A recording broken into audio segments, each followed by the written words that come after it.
In Spokane, Washington, on March the 6th, 1959, a 9-year-old Candace Elaine Candy Rogers disappeared while selling mints door to door for her Campfire Girl group. In Spokane, Washington, where she resided with her mother, Candy was a 9-year-old fourth grader. She belonged to the Campfire Girls of America's Junior Bluebirds group. She left her house in the late afternoon of March the 6th, 1959, to make door-to-door mint sales. She limited her selling route to her area and had 7 containers to sell. Her family started looking for her when she did not return home. Locals joined in the search. The police were notified and began searching for the missing child. They found discarded mint cartons near the Fort George Wright Bridge in the evening, but Candy Rogers was nowhere to be found. All of Spokane was aware of the situation by morning. The following day, the newspaper published a story about her disappearance.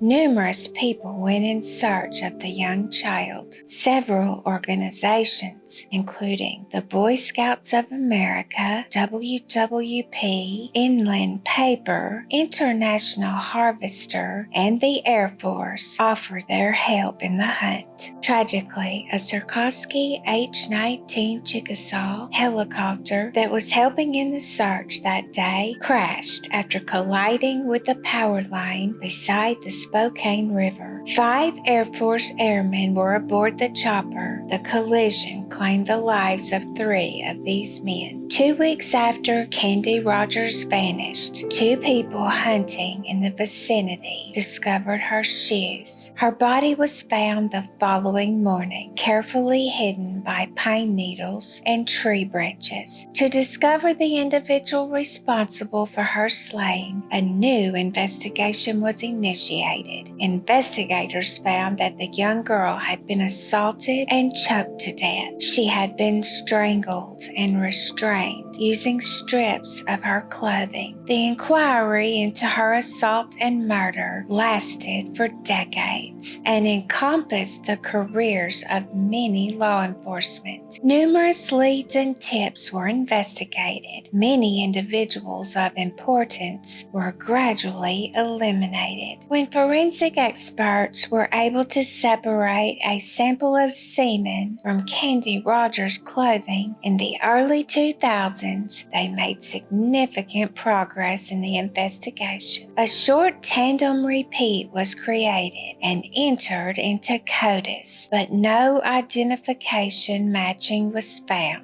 Hugh Morse, the primary suspect in the case, was ruled out using this STR profile. Even though he served a life sentence for 2 further murders in 1959 and 1960, Candy Rogers' death was not his fault. Over the subsequent years, investigators continued to follow up on any leads, but no new credible suspect materialized.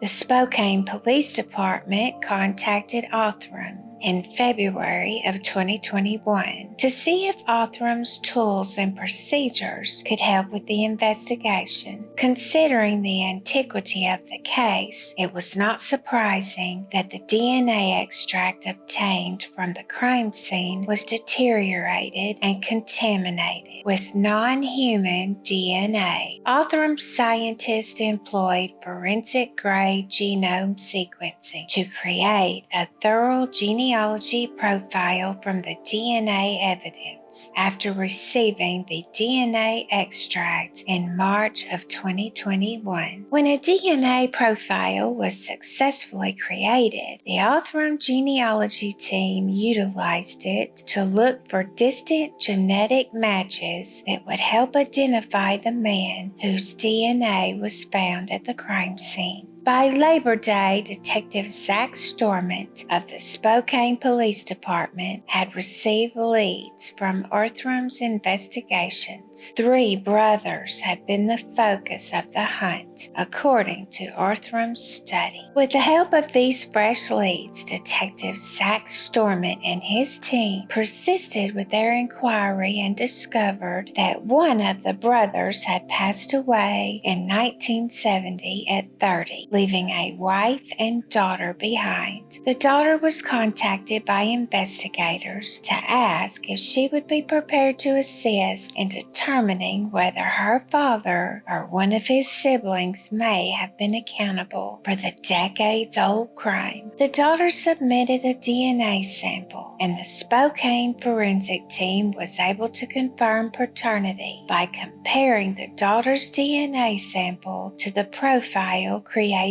from the crime scene's unidentified male DNA. Her father was exhumed with a search warrant issued for his DNA to gather evidence. The final crucial confirmation that the profile from the exhumed body matched the profile from the crime scene was made by the forensic team. Finally, a suspect was identified after more than 60 years. Investigators have now concluded that John Ray Hoff, who had previously been unrelated to the case, is the one who killed Candace Rogers and assaulted her. Detective Zach Stormont and his crew are still investigating to find out if and how Hoff might have known Rogers and if Hoff might be accountable for other crimes in the neighborhood. I would love to hear your thoughts on this case. Thank you for watching.